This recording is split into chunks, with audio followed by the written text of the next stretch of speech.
हरे कृष्णा। ओम नमः शिवाय। कथा में हम आगे बढ़ते हैं। कल हमने विश्राम लिया था कि भृगु ऋषि सब ऋषियों से प्रार्थना करते हैं कि प्रजापति के प्रति जो भी आपके मन में अवधारणाएं हैं उनको आप समाप्त कर दीजिए, क्योंकि ये समय ठीक नहीं है। लेकिन अत्रि ऋषि नहीं मानते। अत्रि ऋषि बोलते हैं कि प्रजापति का जो अहंकार है ना, वो सारी सीमाओं को अब तोड़ चुका है। वो समझने को तैयार नहीं है कि जिसका जन्म शिव से विवाह के हेतु हुआ है, उसका विवाह किसी और से कैसे कर सकते हैं। लेकिन ये बात वो समझना ही नहीं चाहते। वो कहते हैं कि ऋषि भृगु, आप तो ज्योतिष के रचयिता हैं, आप देखकर बताएं कि दक्ष और सती के ग्रहों की संरचना इस समय क्या कहती है। आप खुद बताइए कि उसका विवाह, सती का विवाह शिव से होगा या किसी और से होगा। आप बताइए, क्योंकि आप तो रचयिता है ना ज्योतिष के, तो आप बताइए। भृगु ऋषि 2 मिनट सोचते हैं, क्योंकि वो पहले ही सब कुछ कैलकुलेट कर चुके हैं, सब कुछ देख चुके हैं वो भविष्य। वो कहते हैं कि मेरा ज्योतिष कहता है कि सती का विवाह शिव के सिवा किसी और के साथ संभव ही नहीं है।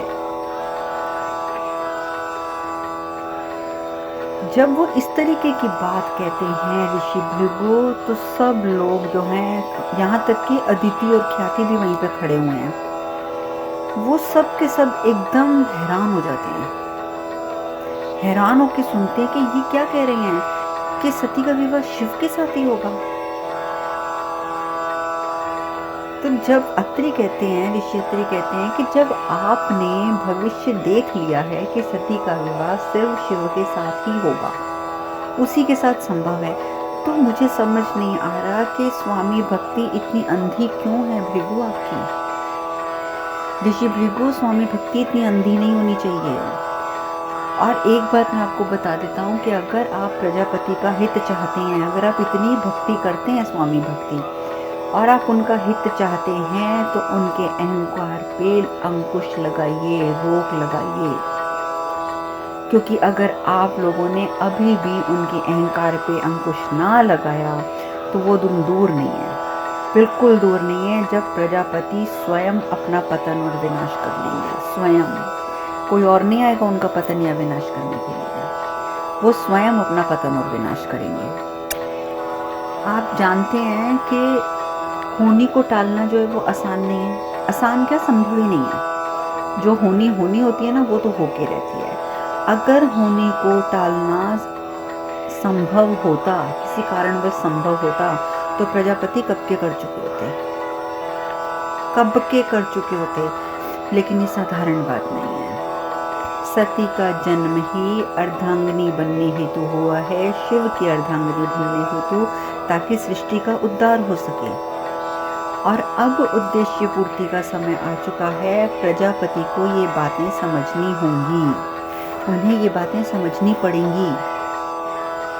अब ख्याति और अदिति ने तो इस तरीके की बातें पहली बार सुनी थी कि वाकई सती शिव से इतना प्यार करती है, या सती शिव की अर्धांगिनी है, या वो आदि शक्ति है। और उनको ये भी पता चल गया कि जटा के रूप में शिव ही आए थे। अब तो सब कुछ उन्हें पता है, उनसे और खड़ा नहीं हुआ जाता। ये बातें सुनने के लिए वो चली जाती हैं, अपने कमरे की तरफ चली जाती हैं। उधर दूसरी ओर सती घर आती है। आज वो बहुत खुश है शिव से मिलके, क्योंकि शिव ने उसे बता दिया है कि वो भी उससे बेइंतहा प्रेम करती है। आज सती को कोई शंका नहीं है, कोई दुविधा नहीं है, कुछ नहीं है। घर आती है तो घर में रेवती इधर उधर घूम रही है, परेशान है कि सती अभी तक नहीं आई, सती अभी तक नहीं आई। तो वो बोलती है, कहती है कि क्या हुआ सती, क्या हुआ। रेवती जैसे देखती है, कहती है सती क्या हुआ, मिली शिव से, क्या हुआ। तो सती कहती है, नहीं दीदी, मुझे शिव क्या मैं बोलूँ, मुझे तो मेरे भगवान मिल गए। रेवती बहुत खुश होती है। सती कहती है कि दीदी, आज मुझे अनुभूति हुई है कि कमी शिव में नहीं थी, कमी तो मेरी सोच में थी। मैं इतनी असुरक्षित थी कि मैं उनके प्रेम को समझ ही नहीं पाई। समझ ही नहीं सकी कि उनका प्रेम किस तरीके का है। अब पर मुझे बहुत अफसोस होता है कि मैं पहले क्यों नहीं समझ सकी। पर एक बात है भी कि सच्चा प्रेम तो केवल धैर्य से प्राप्त किया जा सकता है। मेरी गलती है कि मैं इतनी स्वार्थी बन गई थी कि मुझे अपने सिवा कुछ दिखता ही नहीं था। आज मुझे विश्वास हो गया है कि मुझे शिव अवश्य लेने आएंगे। मैं इसीलिए आज घर भी आ रही हूँ। मैं चाहती तो शिव के साथ आज मैं कैलाश जा सकती थी। शिव ने तो मेरे ऊपर छोड़ दिया था फैसला कि तुम सोच लो कि तुमने क्या करना है। लेकिन मुझे इतना विश्वास है कि शिव मुझे लेने ज़रूर आएंगे। इसलिए अब मुझे कोई चिंता, कोई द्वंद्व, कोई शंका, कोई भय कुछ भी नहीं है। आज तो मुझे शिव के साथ अपना भविष्य स्पष्ट दिखाई दे रहा है, स्पष्ट। रेवती बहुत खुश होती है, कहती सच सती सच, तू खुश है ना, तुझे दिख रहा है आज मैं बहुत खुश हो रही हूँ। सती कहती है कि मुझे तो लग रहा है कि जैसे मेरे जीवन में अब दुख था ही नहीं कभी। आज जो मुझे प्रसन्नता प्राप्त हुई है, मुझे मेरे सारे दुख खत्म हो गए हैं। बस अब मुझे किसी भी तरीके से माँ और पिताजी की अनुमति लेनी है और उसके लिए मुझे पूरे परिवार का साथ चाहिए, पूरे परिवार का साथ। उतनी देर में ख्याति और अदिति भी आ जाती हैं और आते ही वो कहती हैं कि हम तुम्हारे और शिव के साथ हैं। जैसे सती ये बात सुनती है कि वो तुम दोनों भी मेरे और शिव के साथ हो, तो हैरान रह जाती है। ख्याति कहती है कि सती आज हम सब जान चुके हैं कि सब कुछ पूर्व निर्धारित था। ऋषि भृगु की गणना भी यही कहती है कि शिव और सती का विवाह निश्चित है, इसे कोई टाल ही नहीं सकता। ख्याति कहती है कि हमें अब पता चला है कि जटा के रूप में शिव आए थे आपका वचन भंग कराने के लिए। पर मुझे बहुत बुरा लगता है सती, उन्होंने कितना अपमान सहा। इतना ही मतलब अपमान सहने की एक सीमा थी कि एक द्वारपाल की मुद्रा में अपनी प्रतिमा बनाकर चले गए। वो समझ नहीं सके हम लोग शिव को, बिल्कुल नहीं समझ सके। सती कहती मैं भी कहाँ समझ सकी थी, आप अपनी बात क्या करती हैं, मैं भी कहाँ समझ सकी थी। पर आज जब मैंने उनको कहा कि मुझे कैलाश ले चलो, तो शिव ने बोला कि नहीं, पुत्री को कुल के धर्म की रक्षा करना अपना प्रथम कर्तव्य मानना चाहिए। माता पिता के विरुद्ध जाकर अगर मैं विवाह करूंगी, ये उन्हें स्वीकार नहीं हुआ। जब सती ये बात बताती है तो अदिति कहती है कि निसंदेह शिव ने मर्यादा को स्थापित करने का महान कार्य किया है। यहीं से ये प्रथाएं चली हैं कि एक लड़की के लिए कुल की मर्यादा कितनी आवश्यक होती है। वो चाहे तो कुल को बर्बाद कर सकती है, वो चाहे तो कुल को मर्यादित रखकर आबाद कर सकती है। और यही सिखाने के लिए, सिर्फ यही चीज़ें सिखाने के लिए भगवान शिव ने सती को स्वीकार नहीं किया। इस प्रकार से स्वीकार नहीं किया कि तुम्हें मैं अभी कैलाश ले चलूं। उन्होंने ये कहा कि ठीक है, मैं तुम्हारी इच्छा पर छोड़ता हूँ, जबकि वो जानते थे कि ये आदिशक्ति ये कभी गलत कदम नहीं उठाएंगी। इसीलिए शिव ने कहा कि मैं तुम पर छोड़ता हूँ कि तुम क्या चाहती हो। और सती भी समझ गई कि शिव मुझे क्या समझाना चाहते हैं कि माता पिता के प्रति जो हमारा कर्तव्य है वो सर्वोपरि है।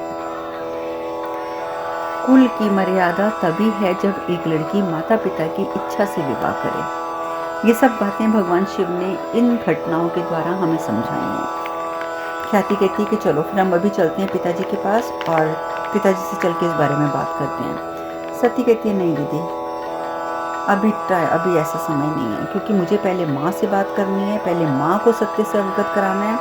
अगर माँ मान गई ना तो पिताजी तो अपने आप ही मान जाएंगे, इसलिए माँ को मनाना बहुत ज़रूरी है। उधर दूसरी तरफ सप्त ऋषि जो हैं वो दक्ष से मिलने के लिए आते हैं इकट्ठे।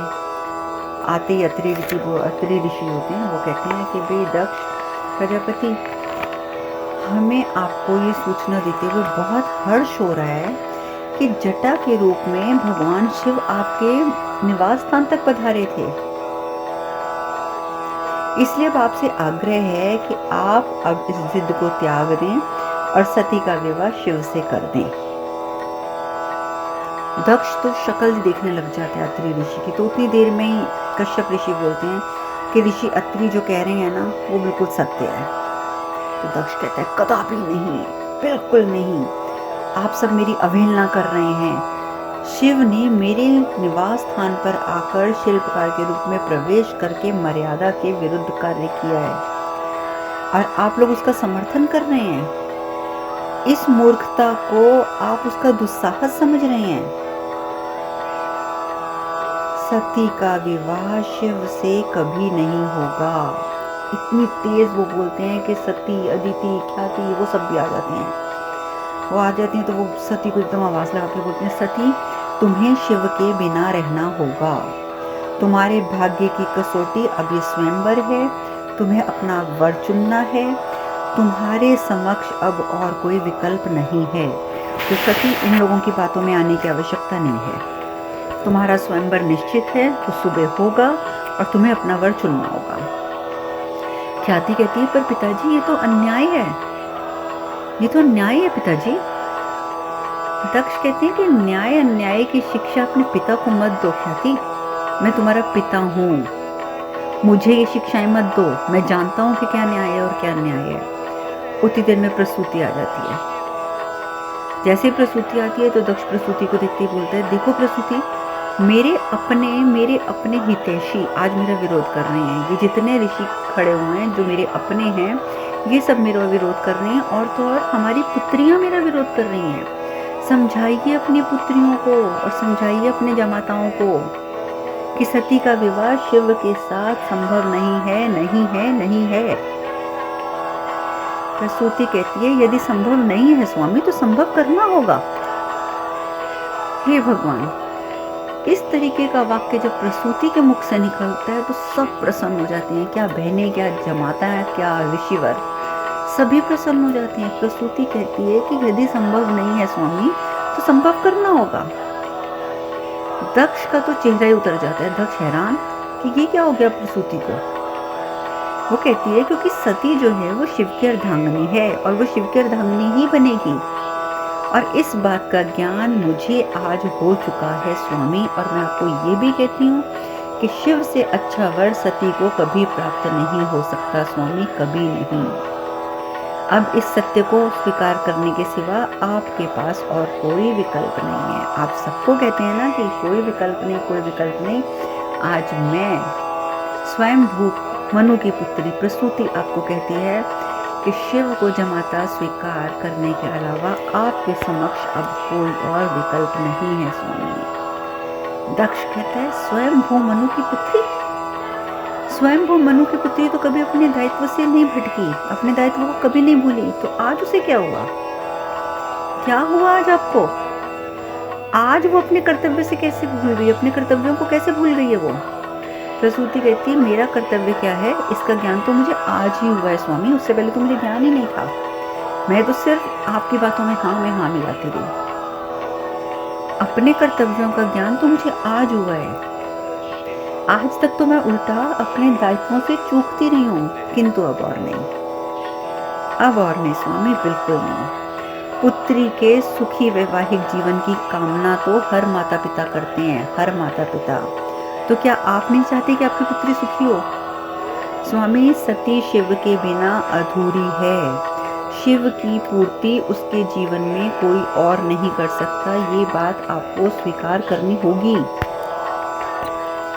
बहुत समझाया प्रसूति ने, बहुत समझाया बाकी ऋषियों ने, बहनों ने, पर दक्ष पर कोई असर नहीं, कोई असर नहीं। उल्टा कहता है कि स्वयंवर तो होगा और जब तक अब स्वयंवर नहीं हो जाता तब तक सती से कोई नहीं मिलेगा, घर का कोई सदस्य भी नहीं। मैं इसे वापस दक्ष रेखा में बंदी बना दूंगा ताकि शिव भी इसके पास ना आ सके।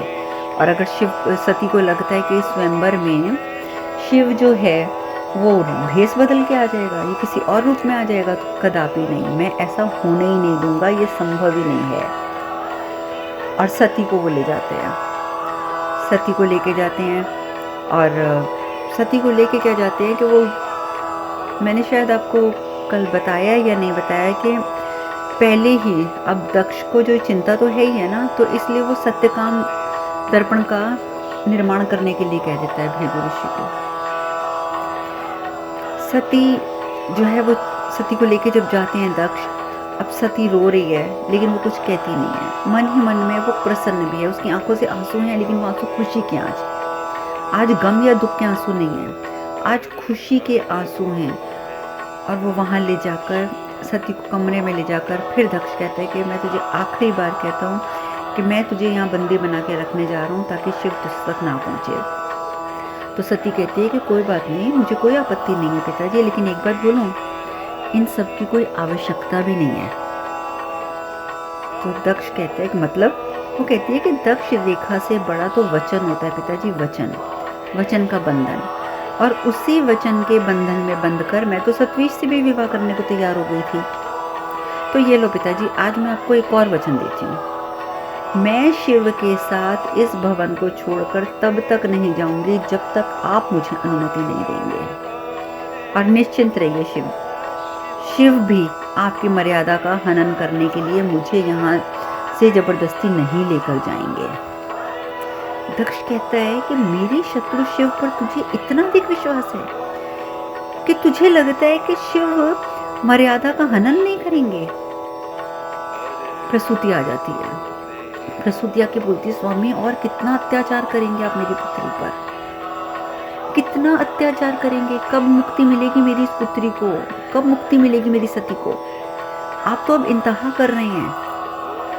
तो भृगु भी कहते हैं कि प्रजापति, आप सती का भाग्य अपनी इच्छा अनुसार नहीं लिख पाएंगे, तो आप प्रयास ही क्यों कर रहे हैं? दक्ष कहता है कि देखो भृगु ऋषि, सती का स्वयंवर अब मेरी प्रतिष्ठा का विषय बन गया है, इसलिए अब मैं पीछे तो हटूंगा नहीं। अब स्वयंवर तो होगा और इस निर्णय में कोई हस्तक्षेप करे ये मुझे बिल्कुल भी बर्दाश्त नहीं होगा, मुझे बिल्कुल भी स्वीकार नहीं होगा। मैं इस शिव को भली भांति जानता हूँ कि ये कोई ना कोई छल अवश्य करेगा। इसलिए ऋषिवर, आप एक काम कीजिए कि आप सत्यकाम दर्पण का निर्माण करेंगे, जो मैंने आपको एक बार पहले भी कहा था और आपने मेरी बात नहीं मानी थी। मैं आज आपको कहता हूँ कि सत्यकाम दर्पण का निर्माण करें, जिसे हम मुख्य द्वार पे लगाएंगे ताकि कोई भी बहरूपिया जो है वो रूप बदल के आ ना सके, उसका असली चेहरा जो है हमें दर्पण में नजर आ जाए। तो प्रसूति कहती है कि समझ नहीं आ रहा स्वामी, मैं आपके अहंकार को समझ नहीं पा रही और आप भी अपने अहंकार को नहीं समझ पा रहे हैं। अगर शिव को ऐसा कुछ करना होता तो वो जटा के रूप में बहुत पहले ही कर चुके होते। स्वामी, कम से कम थोड़ा आप अपनी बुद्धि खोलिए अहंकार के पर्दे को हटाकर। अगर कुछ करना होता शिव को, वो इतना समय आपके महल में थे जटा के रूप में, वो तो कुछ भी कर सकते थे, पर उन्होंने कभी कोई मर्यादा नहीं तोड़ी। लेकिन दक्ष कुछ जवाब दिए बिना हाथ ऊपर उठाता है और प्रसूति को चुप होने का आदेश दे देता है और भृगु की तरफ बोलता है कि भृगु ऋषि, आपने मेरे प्रश्न का उत्तर नहीं दिया। तो भृगु ऋषि बोलते हैं, क्षमा करें प्रजापति, किंतु। अभी वो सिर्फ इतना ही बोलते हैं कि क्षमा करें प्रजापति, किंतु। तो दक्ष भड़क जाता है, कहते हैं कि आपकी शब्दावली में ये किंतु परंतु कहाँ से शामिल हो गए? आज से पहले तो आपने कभी मेरी किसी बात के लिए किंतु परंतु नहीं किया और आजीवन आप मेरी कृपा पर जीते रहे, सारी उम्र आपने मेरी कृपा पर निकाली और आज जब मुझे आपकी आवश्यकता है तो आप मेरा साथ छोड़। भृगु ऋषि कहते हैं, नहीं, मैं आपका साथ नहीं छोड़ रहा हूँ, बिल्कुल भी आपका साथ नहीं छोड़ रहा हूँ प्रजापति, पर आपके अहंकार का साथ छोड़ रहा हूँ। दक्ष कहते हैं, भृगु ऋषि, मर्यादा की सीमा लागने के लिए ना आप आगे बढ़ेंगे तो आप इतना सोच लीजिएगा कि आप भी दंड के अधिकारी होंगे। सती बोल पड़ती, नहीं पिताजी नहीं, ऐसा अनर्थ मत कीजिए, वो आपके जमाता हैं। बेचारी हाथ जोड़ लेती है सती, हाथ जोड़कर वो कहती है, ऋषिवर, स्वयंवर मेरा है ना, पिताजी आपको अगर आवश्यकता लगती है कि वहाँ पे सत्यकाम का दर्पण का निर्माण होना चाहिए तो आप कर दीजिए, मुझे कोई आपत्ति नहीं है, आपको मेरी सौगंध है, आप पिताजी की इच्छा पूरी कर दीजिए। जब सती इस तरीके से बोलती है तो भृगु भी सर हिला देते हैं और कह देते हैं, चलो ठीक है। अब स्वयंवर की पूरी तैयारियां और दर्पण का भी निर्माण हो गया। मेन जो सबसे बड़ा वाला दरवाज़ा था जहाँ से सबने अंदर आना था, वहाँ पर उस दर्पण को स्थापित कर दिया जाता है कि उस दर्पण में से जो भी निकल कर आएगा तो उसकी छवि सामने आ जाएगी। और उधर दूसरी ओर प्रसूति वो शिल्पशाला में जाती है, शिल्पशाला में जाती है, शिव के आगे हाथ जोड़कर खड़े हो जाती है, प्रार्थना करती है, कर्पूरगौरम करुणावतारम। वो जानती है कि करुणा के अवतार हैं शिव। हाथ जोड़ के प्रार्थना करती है, बहनें भी आ जाती हैं, कश्यप ऋषि भी आ जाते हैं। फिर सब मिलकर प्रार्थना करते हैं, सब मिलकर मंत्रोच्चारण करते हैं। प्रसूति कहती कि महादेव सती की रक्षा करना, अब उसका जीवन आपके हाथ में है महादेव, सिर्फ और सिर्फ आपके हाथ में। ऊपर विष्णु भगवान, हमारे नारायण सब देख रहे हैं। अब वो आपस में क्या बातें करते हैं, ये चर्चा अब हम कल करेंगे। आज हम कथा में यहीं विश्राम लेते हैं। हरे कृष्ण कृष्ण कृष्ण हरे हरे, हरे राम राम राम हरे हरे। आप सब खुश रहें, सुखी रहें, स्वस्थ रहें। हरे कृष्णा। ओम नमः शिवाय, ओम नमः शिवाय, ओम नमः शिवाय।